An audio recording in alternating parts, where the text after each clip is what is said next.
Yalla, Bismillah. Assalamu alaikum. Everybody all good? You can hear me?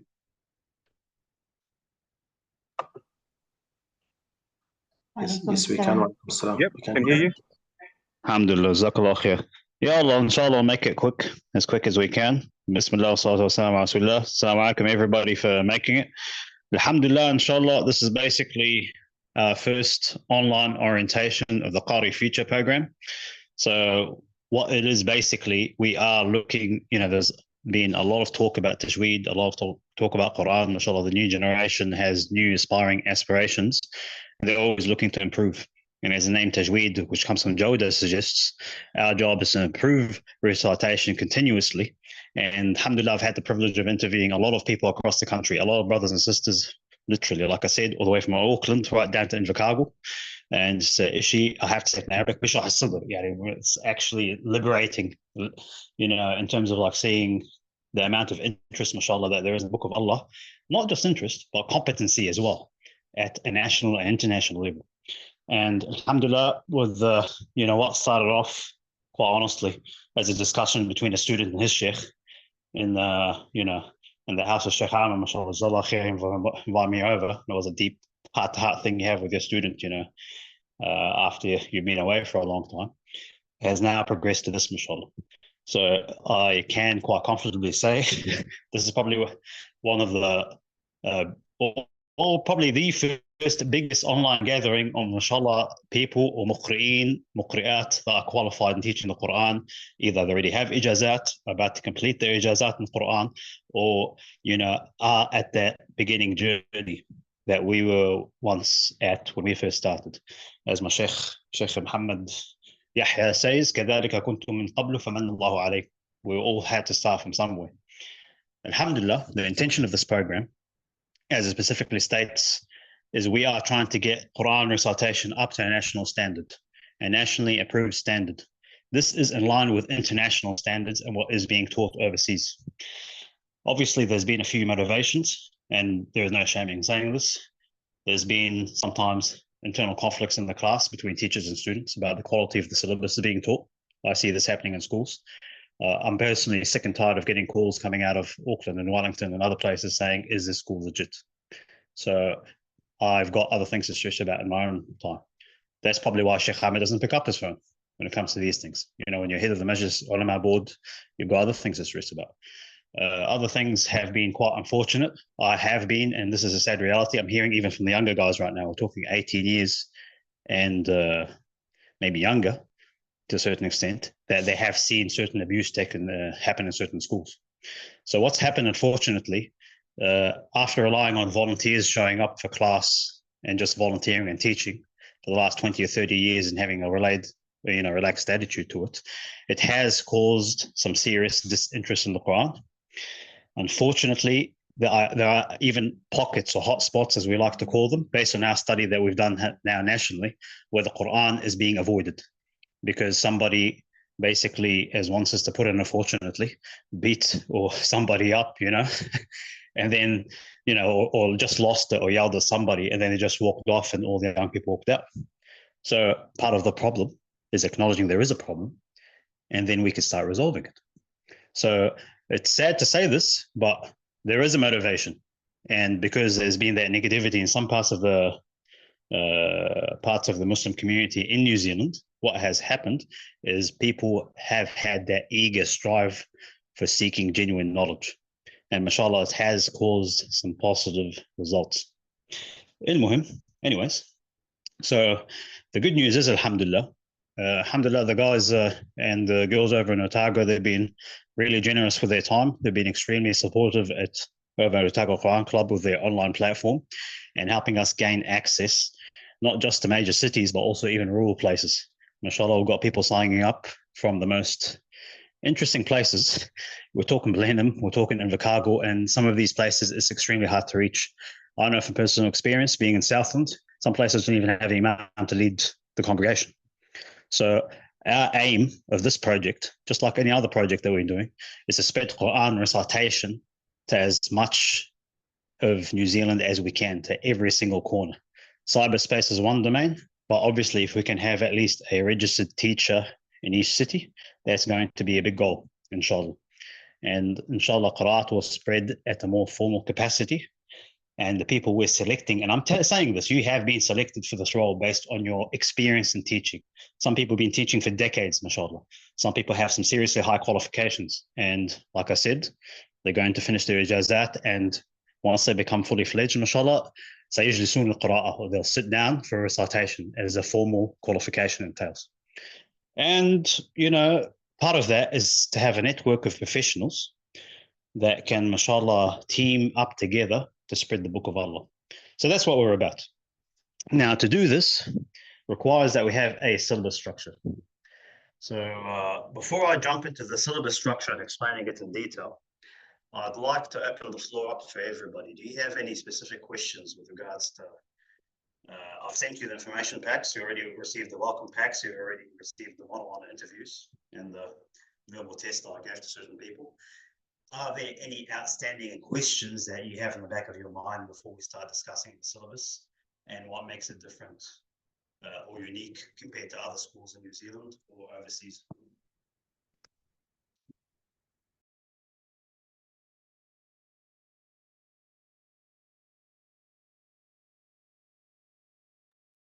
Assalamu alaikum, brother. If anyone has any question, please definitely raise your hand or ask in the chat. Meanwhile, while brother Ibrahim is waiting for anyone's question, I just wanted to ask whether it's now the right time to give a brief description of what is Ijazah and what people think of it, or what it should be like, and the types of Ijazah at the moment, or whenever you think people are ready.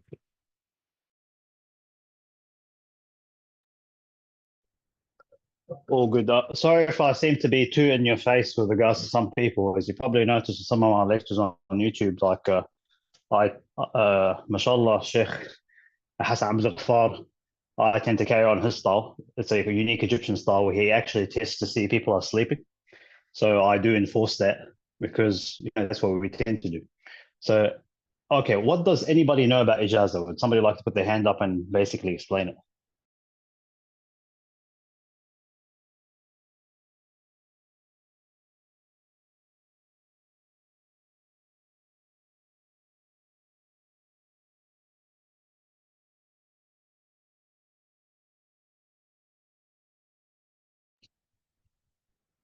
Just to get the ball rolling, maybe somebody else can help me out, but is it kind of like a license to teach, or a license that you can actually recite correctly?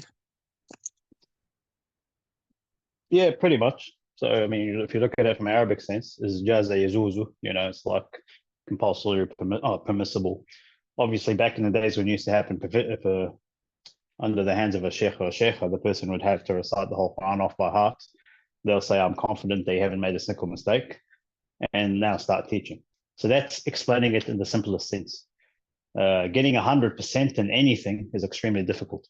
So why do some people think it's still achievable and apply for it off the cuff without doing any qualifications is beyond me. So traditionally, how it was being done in the past is that somebody would become friends with a sheikh, like you said, mashallah, in the last discussion that we had, friends with a sheikh or sheikha because they've been with them for, 10, 20 years. They probably know them since they were kids. And once they reach that level of proficiency, the sheikh or sheikha would invite them to recite and say, this is an invitation for you to start reciting. In this current context that we have, because of technology and whatnot, we can be a bit more upfront. So you put in an application. Every single place I've been to, even online schools, they'll ask you to recite. And it sounds a bit crazy, but usually from half a page, we can figure out where you're at, whether you're ready, and they'll give you feedback. So that's basically it. So roughly, it's a license to teach. The second question that comes up, and I'm going to ask somebody else now, do you need to have an ijazah to teach?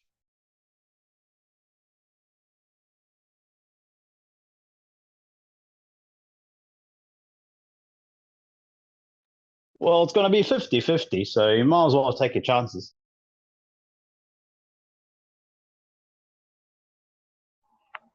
I could chip in on this one. So I think, yeah, I mean, it's really similar to anything else. Like, imagine if you're a doctor and then you're giving people medication. I personally I would teach people with a disclaimer to say I'm not, for example, licensed to teach you. But really, like if you're teaching someone to make them a teacher, then I would say you definitely need a license for it.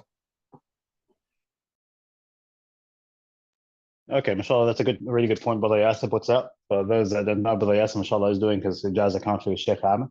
So he basically put that forward. Anybody would like to provide a different opinion to Brother Yasser?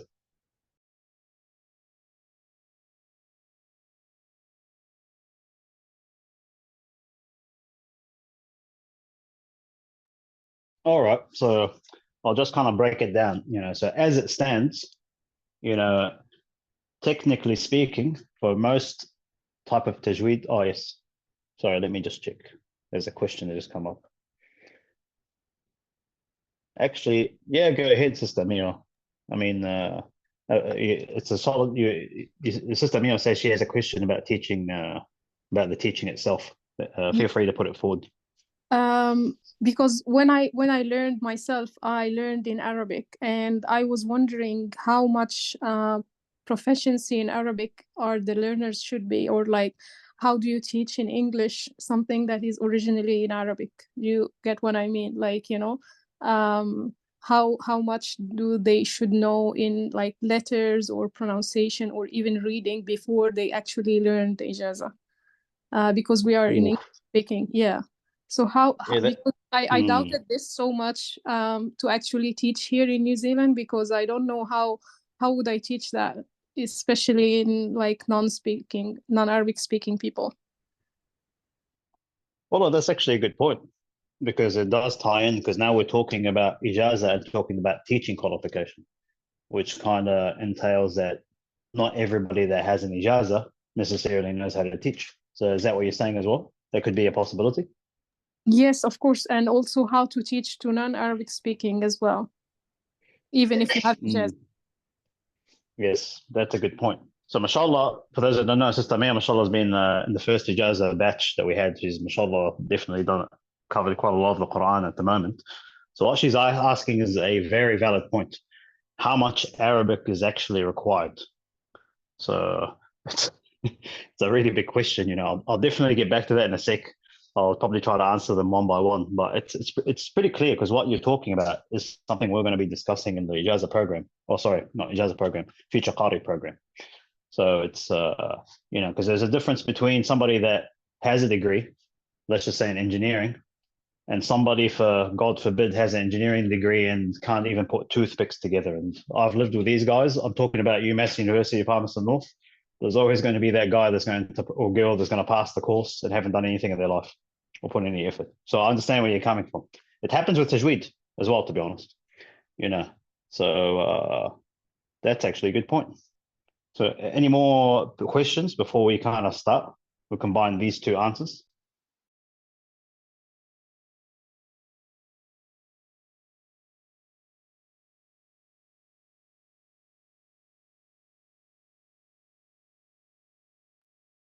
Okay, mashallah. So the bottom line is it required that you have an Ijazah? As far as I'm concerned, and Sheikh Ahmed's opinion, I mean, I'm not saying this is Sheikh Ahmed's opinion, but this is based off the fact that I used to teach under Sheikh Ahmed Wellington Masjid, and this was the accepted practice at that time. The bottom line is no. So why do I say that? I started teaching when I was 16. I reached a level where I was able to show my sheikh that I had a level of proficiency where I could competently teach on my own. And he said to me, look, from now on, there was a brother that had a Ijazah and he left, and he said, okay, you're the next best person. So I taught without Ijazah for a few years. Now, obviously, like mashallah, what Brother Yasser said, if you have a child and you're trying to put him in a Sunday school, should you put, I know this sounds like a dumb question, but I'm being dead serious, because I keep repeating myself 100 times every year when I go to Wellington or Auckland or other parts of New Zealand. Are you going to put your child in a school that has a Ijazah certified person or a non-Ijazah certified person? Like a volunteer, let's just say a mum and dad, because this is the case in 9 out of 10 places outside of Auckland as we speak.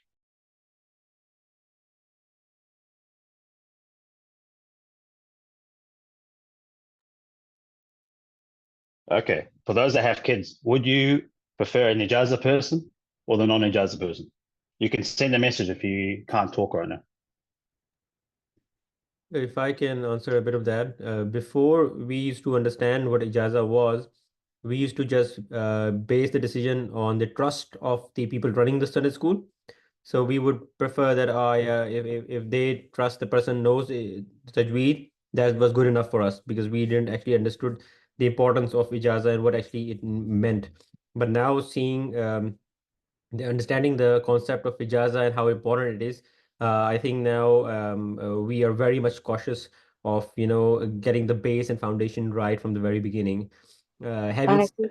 yeah, sorry, just having said that, currently, if I give my own personal experience, my own son, learns from a non-Ijazah person from Pakistan, but that person has one quality that has put me in a place where I feel that he's going in this age very nice. My son is 9. He started when he was 6 with him.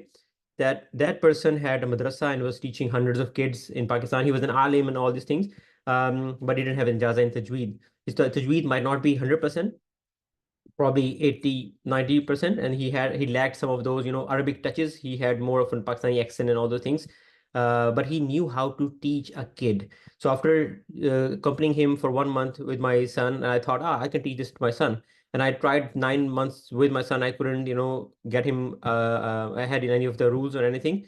Then I asked him to teach again, and he just made him learn very quickly. So he knew how to teach, but without an ijazah. So I think that the ijazah is the rules and everything. Then there's a teaching certification that he knew how to teach. So I think combining them both would be the ideal case as now we're doing. Jazakallah khair. No, Ajmain, mashallah, as you were saying this and gave us a beautiful example, we already got a few responses. Well, every single response I got on the Zoom discussions basically said an Ijazah certified person. So in a free market capitalist society, obviously people are going to go for the best. And mashallah, this is actually quite good because we always look for the highest quality education. What this has done for us at this current stage as people that have Ijazat, and I'm telling you on behalf of myself, first of all, is it has put a lot of stress on a lot of people with regards to trying to get as many people to get Ijazah certified out through the door. So that is what we're trying to do right now, is to formalize this process. And as I mentioned earlier, it is not a requirement to Ijazah. Ijazah is probably the most difficult thing. It's actually an examination. That's what it is. You are being examined for every single session you turn up. And, we look for qualities in a person. It's anything from, it could be anything from they're slacking on their homework or they're repeating the same mistakes, right down to even character defects. If the person, that's what we actually assess. If the person has a character defect, there is no way I'm going to put them with a group of kids. And because we've neglected these things, I have a working with children's check as part of my qualification because I'm currently working, I do work in production, but I have underage people that are working for me as well. So why is it that when it comes to Book of Allah, we've lowered our standards? And, rather than getting teachers or even qualified teachers, at least with paid positions, are passionate, you are basically the product of your teacher. If your teacher only has a spare 2 hours because he doesn't have anything else to do, you are not going to magically have 3 or 5 hours to teach because you're passionate, because a person lacks that passion. So yes, I do agree with all of you. There is a question about standards. Sister Amira, mashallah, has raised a really good point, because at the end of the day, how much Arabic is required in order to actually, fully execute what you're doing? And, at the end of the day, I'm not here just to talk about Ijazah. I'm here talking about the Future Qari course specifically. So what the Future Qari course does specifically is what we tend to do is we're looking to certify somebody to say they have a certificate of competency as a bare minimum standards in order to teach Tajweed. And we have done this in New Zealand. Alhamdulillah, successfully managed to explain the illustrated Tajweed guide by Dr. Ayman Squared in English. We already have a 35+ hour lecture series on YouTube. And we've tested it in advance in New Zealand to gauge the feedback that we already had from our current batch of students, the level of interest, what's actually been happening. Mashallah, this book, mashallah, is also translated in 14 different languages. So there is flexibility. There is even advanced features like QR codes where you scan, mashallah, things and you get the makharij. So what we're doing is by having a minimum standard, this is what we have recommended, and I am more than happy, and I'm extending and I'm reaching out here for all the expert teachers and muqri'in and mujizeen across New Zealand. And mashallah, as Imam Shatibi said, let this be a lesson for everybody. If anybody here can speak better than this situation, jump on board and fix it. Because at the end of the day, I'm not the best person for this role. I've been selected because I just happened to, unfortunately, be there at the right time. You know, alhamdulillah, after waiting for how many years. But this is an invitation now to the people of Tajweed or Ahl al-Quran to jump on board and to help us with our current effort to raise the standards. So, as per the responsibility given to me by my sheikh and mashayikh with regards to trying to gather this program, this is what we deemed are the minimum qualities. And I'll get back to Sister Amir's thing soon, because that is a prerequisite for advanced qira'at as a minimum. So the first thing is we need to have teaching hours for some applicants. Some people, mashallah, I've heard some people that had the best recitations, but when it comes to actually explaining things, they either have a language barrier or a personal barrier when it comes to dealing with people. And as we know, the hadith that says, خَيْرُكُمْ مَنْ عَلَّمَ الْقُرْآنَ وَعَلَّمَ is basically, the ones that learn the Quran and teach it to others. So there's the learning side and there's the teaching. So obviously, if we can create an environment where you go out there and actually practice what we've taught you in class and come back and say, look, I've volunteered in this masjid, I've already got this halaqah, or, you know, I've already got 10, 20 years experience. Some people, mashallah, can cross-credit that. So it's teaching 20 hours of what you learned is going to be part of the course. Second aspect is roughly 23 to 26 weeks. I'm saying 30 weeks in case one of the brothers or sisters needs some time off for flexibility.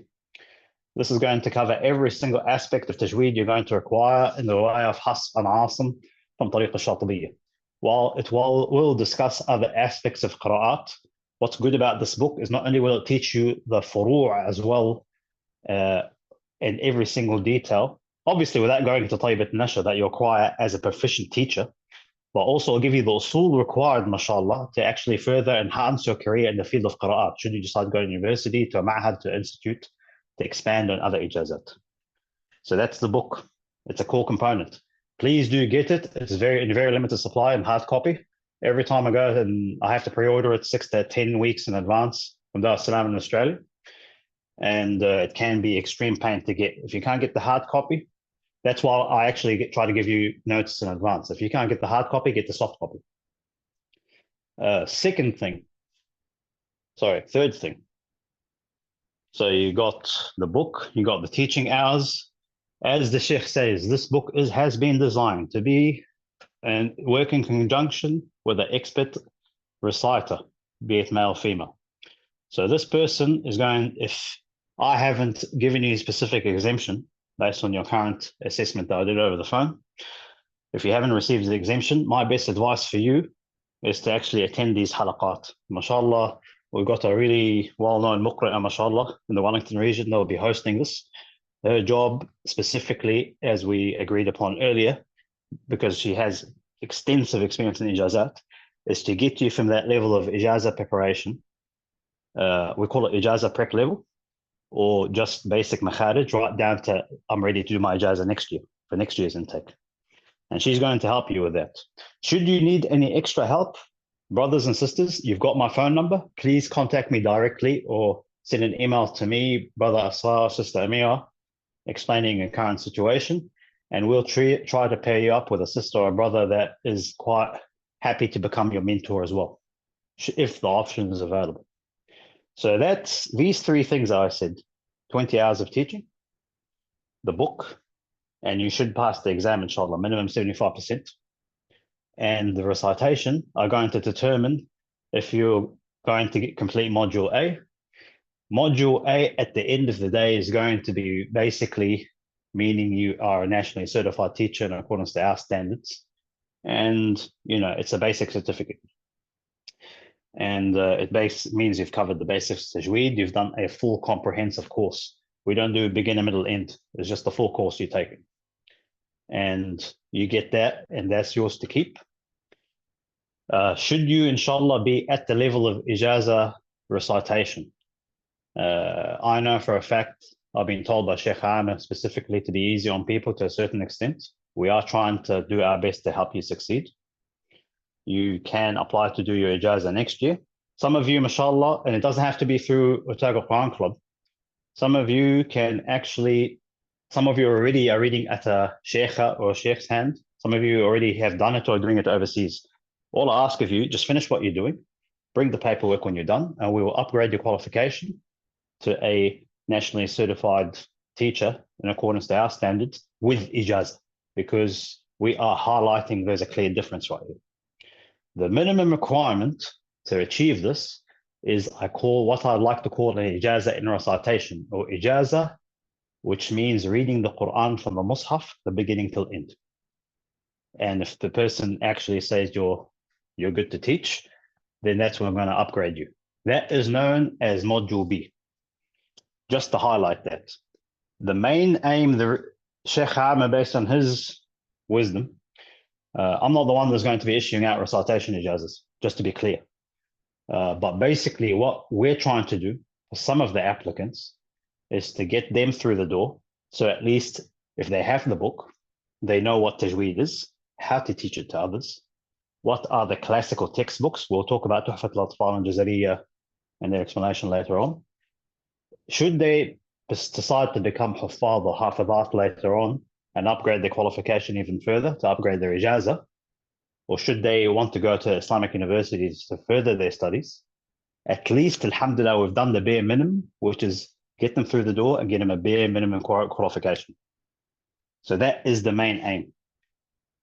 At the end of the day, they will become solid teachers, and inshallah, they'll have the confidence to get up there and explain themselves. You know, the biggest fear people have, especially non-Arabs, and I've even seen imams do this, that litawih, this one random Arab person to come at the back and say, hey, you've said this wrong. If I can actually make you lead salah or pray at your own comfort of your own home, not having that fear, and to comfortably recite with khushu' and you're feeling more connected to your qira'ah, I've achieved my purpose. It's not about paperwork. Yes, we are talking paperwork, but what's all the use of my ijazah and everyone's ijazah if we actually aren't getting close to the Book of Allah? We're just ticking boxes. And that's why I personally like to volunteer for Otago Quran Club. They're doing other activities. Mashallah, they're doing the tafsir of the Quran in English as well. We are trying to get people on board, and that's what we're trying to do. So it's not just about that, you know. But if we can at least give you the bare minimum tools, to give you the chance, the opportunity to recite to professionally accredited people, I hope it's going to be, inshallah, the best step forward, inshallah. So Arabic is a clear component. You will find that the more advanced the concepts get, the more Arabic they will require. For example, I'm not here to show off my talent to you guys. You've probably heard this in YouTube videos. You've got imshu, and starting on Hamzat al-Wasl, the question that comes up, and it comes up a lot in Jazariya as well, is that you start with a dhamma or a kasra. There's different qira'at and they start differently. You know, قُلْ ادْعُوا قُلْ ادْعُوا. How do you choose it? You got imshu. Why is it imshu? The third letter's got a dhamma on it. Well, obviously, when you look at it from a sarf perspective, as Sister Munira said, it's, yeah, if I break it down in its root form, it's actually imshiu. But when you speak it, it's more better and comfortable to say imshu, so we take it as a shortcut. So I've just mentioned the word sarf. If this is completely new to you, it's because, you know, this is some detailed Arabic that comes behind explaining the book. I don't want you to learn Arabic grammar at this stage, but clearly, if you are going to step outside of Hafs and become a full-fledged Qari or Qari'ah in the Shatibiyya, the 7 qira'at, it makes you at least appreciate that now is a good time to learn Arabic. But the bare minimum requirement is to know the mustalahat, or the definitions in Arabic. So when you're being assessed, when somebody gives you feedback as a mujiz or a mujiza from overseas, you understand what they're talking about. Best example I can give you is about Jakarta, when I used to go there for international competitions. Every year, I've been there for 2 years, mashallah, every single person I speak to in the team speaks Arabic, Fusha, mashallah, because they know the value of Arabic. Are they good? Mashallah, they kicked our backside every single year. And I'll be pretty honest with you, as an Arab person, their Arabic was pretty excellent. I learned under the hand of Sheikh Amir. Sheikh Amr, mashallah, learned Arabic before even going to Saudi Arabia. And because he was practicing Arabic on a regular basis. Because what happens once you graduate, you do a 4-year Qira'at program and you do the Ashar Qira'at and everything else. You do your master's, then you do your PhD. And if you spend 20 or 30 years being an expert in the art, like Sheikh Ali al-Hudayfi, mashallah, who heads the Quran printing press I visited over in Saudi Arabia, you get the privilege and the scary responsibility of writing the Quran. Letter for letter, haraka for haraka. So yes, there are degrees, there's PhDs to be done, but if we can at least get you in the right place, you have the best chance, inshallah. So how important is Arabic? Well, you're studying the language of the Arabs. قرآنا عربيا غير ذي عوج ولو نزلناه على بعض الأعجمين اسمع معي ولو نزلناه على بعض الأعجمين فقرأوا عليه ما كانوا به مؤمنين.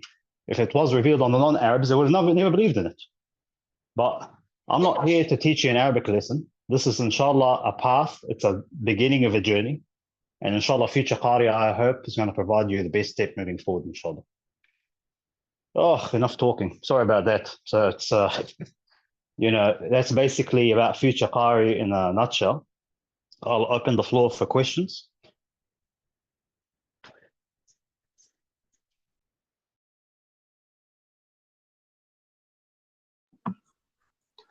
Yeah, sure. Sheikh, Jazakallah khair for the nice, covering for the subject. My question is for the book itself. So how do we do it? Like, do we get all the English version, or do you encourage people to use a book that's translated into more convenient languages for themselves?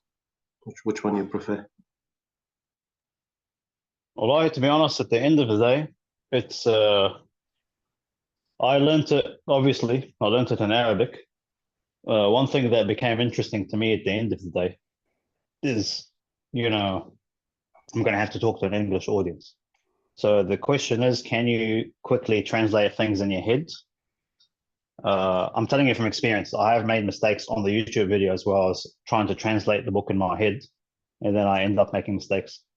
So it's hard to do two things at once, especially when you're teaching. The reason why I probably like the English book is that the people that you're teaching it to can relate to it, and it's there page per page. So what happens when you're talking to your student and telling them flip to page 70, they understand what you're talking about. Because I know the Arabic one in English is pretty much the same. But, the numbering of the pages is different. So for those that are competent in Arabic, I'm more than happy to have some flexibility with regards to how you're picking it up. But just bear in mind that the test itself is going to be in English. But it'll probably have something like, okay, name the letters of ikhfa. And I'll use the terminology ikhfa, depending on the keyboard, if the keyboard allows to type Arabic or not. But you should at least know that much Arabic. But in terms of the book, just bear that in mind because you're going to be teachers right now. So I do have both the Arabic and the English book because I got taught in them.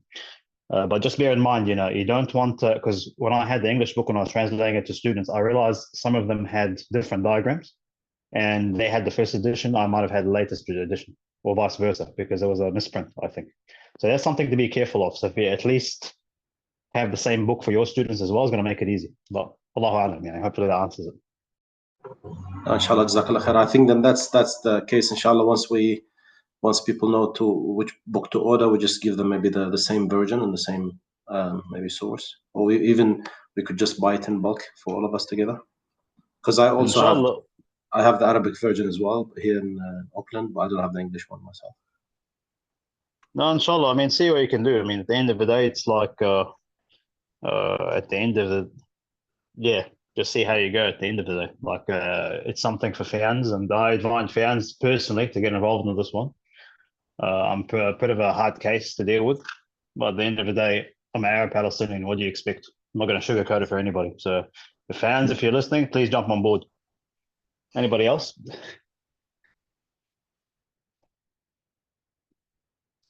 Any questions about the course? Feel free to send messages as well if your mic is unmuted.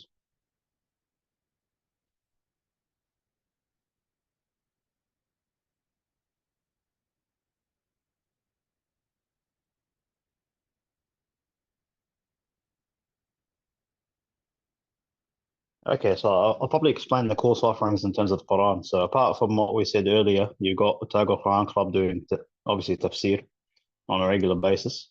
This is kind of to help, you could say, the non-Arab audience maybe gain comprehension of that side of things. In saying that, this isn't a translation class. You've got, my understanding is you've got Imam al-Qurtubi, his work, as well as Ibn Kathir, and the research that goes in between to explain the in-depth details of what you're reading. So mashallah, that's an ongoing project. It's even longer than the Qur'an program that we're doing. But you're free to attend the lectures, the free public lectures, videos on YouTube. You can look them up. There was also, what else was I going to say? There was also Ijazah preparation class. Ijazah preparation, basically for those that, aren't at that Ijazah level. We're trying our best to prepare them to be at that level where they can, get to Ijazah. So that's the stream. Oh, yes. And then there is the Ijazah programs that are happening. So the good question here that's come up is there an exam at the end of the theory module? Is it written oral? So as it stands at this stage, I've tried to provide as much detail as I can on you in the information pack. The dates haven't been decided yet, specifically. What we're looking at is doing a sort of written thing. And you can probably, hopefully, maybe like a Google form. I've seen this done before. I'm more than happy for you to do it, submit it there. So that's the theory part. And that's the theory for the book. There's a minimum requirement. And there's going to be a tajweed explanation. I'm not going to look for so basic things like yarmalun, although it might be in there in the question. What are the letters of idgham? Because if your student can explain it, then what's the use of you teaching something they already know? And this is something I say to all the teachers. What is the use of you being a teacher if your student can look it up on Google? Your job is to get them engaged and active in the classroom. And that's what we're going to try to teach, which is teaching the teachers. Oral, what's going to happen, the oral side of things is going to be done, inshallah, by our assistant department. So basically, over the course of 30 weeks, we're looking for at least an improvement in recitation and evidence to see that you've applied the book.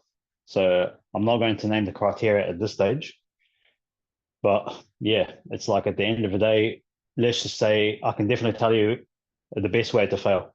If you turn up to the class and you do not have a pencil and you're reciting to the sheikh or the sheikh and you're not marking the mistakes and coming back to fix them next week or the week after, and that is found to be your proven track record for 30 weeks, then at the end of the day, you're either not caring about education or you're turning up for a paycheck. And your teacher will say that. People that have been teaching 20 to 40 years in this organization and volunteering, they can pick up, and I swear by Allah, I'm not making this up, I can pick up if you've been doing your homework or not just by listening to your recitation. It's like literally, it's an amana at the end of the day. And any person that has an ijazah, whether it's ijazah hifz, qira'a or iqra', a full unrestricted license, or just an ijazah from reciting from the mushaf, it does specifically say, do not give it to the person that you do not trust. So at the end of the day, it depends on how serious you are. But if we are seeing an improvement, that's more than enough.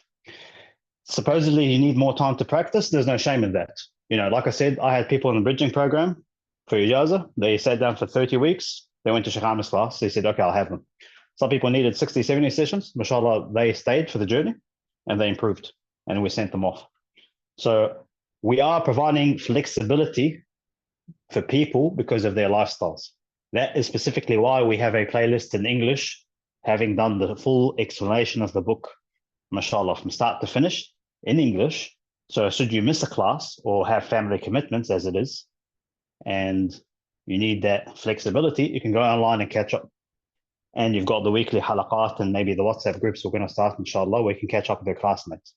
So there are deadlines. We're going to specify them at a later date once the applications close in 2 weeks. But this is going to depend on this is going to depend on the individual.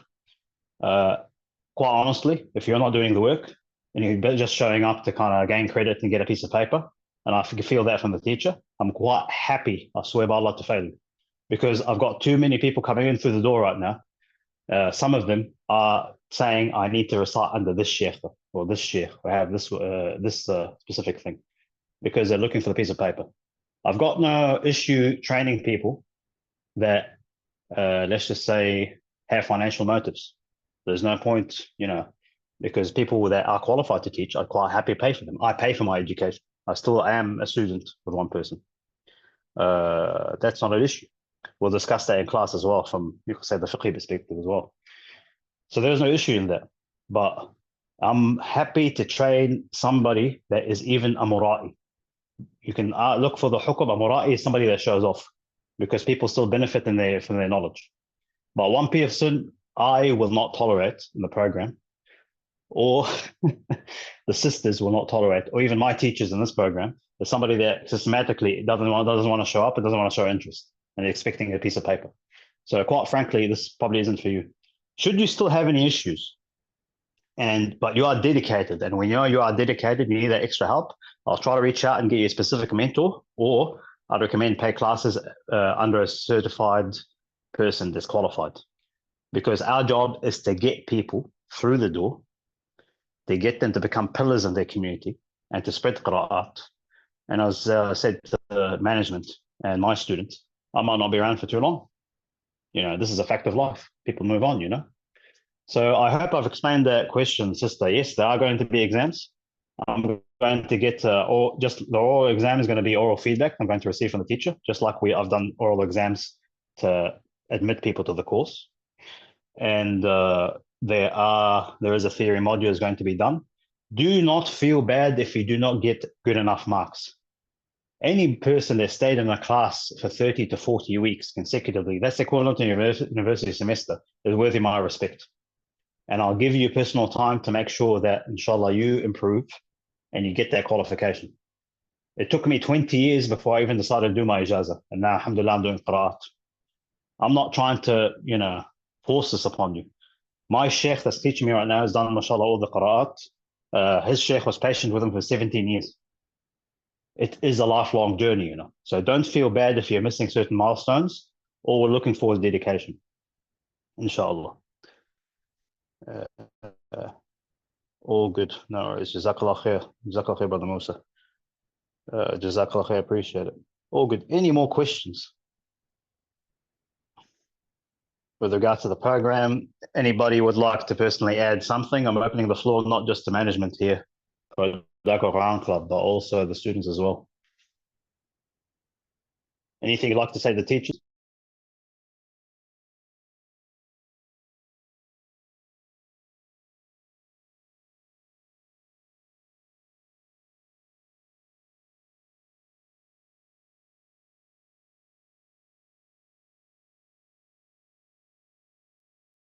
Okay, that is a really good question. So, one of the sisters specifically said, do we need to memorize the Jazariya before we do Qira'a Ijazah? This is how it stands with the ruling on Ijazat.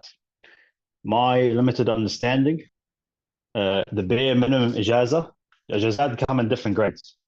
So I'll explain them in detail. This is as per my limited understanding. The bare minimum is to say you've read the Quran from beginning till end without making a certain mistake, any mistake. That's one.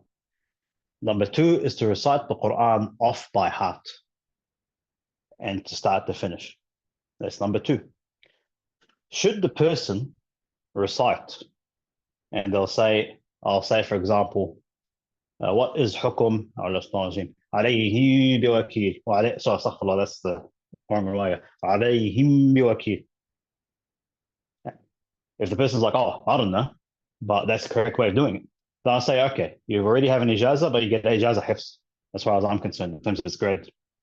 If a person turns up and recites, and I'll say, what is this hukum? This is mad al-muttasil, mad al-muttasil. This is specifically here, imala, it happens in one place. You got yada sutu and the sad, musaytir. This is a different tariqat Shatibi. I said this way, Imam al-Jazari has a different option. This person is worthy of the highest distinction. So I will specifically say this person has a ijazah qira'a and iqra' because he's memorized as well, what he's done. So these are the different grades. What we're looking at specifically for module B is just reciting the Quran from start to finish, whether you're doing it at the Quran Club or whether you're doing it outside the organization.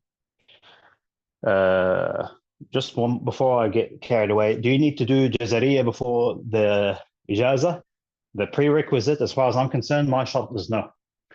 So for me personally, if I was to give an Ijazah out to somebody, which I haven't, I definitely prefer that they memorized, and I definitely prefer they memorize the Jazariya and Tuhfat al-Atfal. Because to have a distinction Ijazah, you need to know the hukum. For example, I said this to you already on the phone. There you go. This is a lam. Why is it there? Lam lafd al-jalala, lam mufakhama, but in certain cases it's a muraqqaqa. And then my sheikh would specifically test me because I need to memorize this stuff. He say, give me the shahid. If you can demonstrate that and you memorize the Jazariya, you are above everybody else. So I'm just showing that there is different grades. What we're trying to do is get you to do a recitation Ijazah. You're not memorizing the Quran. You haven't memorized the Jazariya. This will get you minimum module B. And you'll get maybe a certificate for it or a piece of paper. Of course, I know some of you are doing Ijazah and Hifz. These people will not only just get a piece of paper, they'll get maybe a 30-page document. They'll get a full isnad. This is a chain of narration to Rasul Sallallahu Alaihi Wasallam. And subhanAllah, to Jibreel and Allah. This is the master document to get. If you spend your life 20 years getting that, I'm more than happy for you to do so. I'm just demonstrating there's a difference. You know, sometimes there's an ijazah khassa, which means this person can do this. They have an ijazah, but they're restricted by X, Y, Z. So there's different levels of ijazat. I've just opened the floor to let people know. This ijazah is specifically for you. Don't give it to anybody else. The sanad finishes with you. This ijazah is here. It means you're competent. You can say 100% correctly, but we don't give you the sanad. And then there is the full ijazah with full isnad, unrestricted license, which I think one of the sisters is doing here already. So you don't have to memorize, the Jazariya, but I highly recommend you do it because you'll be tested on it. Okay, next one. How can I order the book? Well, specifically, you've got online. You can go through Dar es Salaam and book it. You can try to find. I don't know how it is with Kiwi libraries at the moment. I mean, it's if it's hard to get in Sydney, it's probably non-existent in New Zealand at this stage. You have to go and grab the hard copy online. It is an extremely short supply internationally. MashaAllah, it's an excellently well laid out book. Every time it goes in Sydney, I know it sells out. So just try to pre-purchase as much as you can or as early as you can. Other option would be to maybe get the app online. I'll have to find the app details to send to everybody to get an ebook. So that could be an alternative. And it's actually cheaper as well. So I hope that I've explained that question. Jazakallah khair. Brother Asa sent everybody the link in the chat. Just to kind of. I think in the last time in the intensive tajweed email, I put the link for the app as well. So probably we can forward that to them as well. Jazakallah khair. Jazakallah khair. Appreciate it. Okay, I think that explains these questions. But yeah, just wanted to illustrate, yes, there are different grades of ijazat. At the end of the day, we're just looking at the bare minimum. Obviously, if you do module B, then we'll upgrade your qualification. But we're looking at the bare minimum because, like I said, you don't need ijazah to teach. But what we're not going to tolerate from now on moving forward is random volunteers coming from the street teaching our kids, God knows what, as we said. And, we don't do this for salah. We don't do it for any other things. And, if we can at least fix our recitation, fix our Fatiha, for God's sake, when it comes to reading Quran and get closer to the book of Allah, this is going to create in New Zealand, and it is the time to do it right now. And I swear by God, there used to be times Sheikh Ahmed and I would be like literally dying to even find people to talk to about tajweed. This is probably the biggest jama'ah of people with recitation, and it's very blessed, Now, Jazakallah khair. It's been a really good session. I really appreciate the feedback. We'll send you the details to get the book via email. If you have any further questions, do email them to us in person or try to contact me for further clarification, or Brother Asar or Sister Amira. And I think I'll leave it at there, unless anybody has any more questions.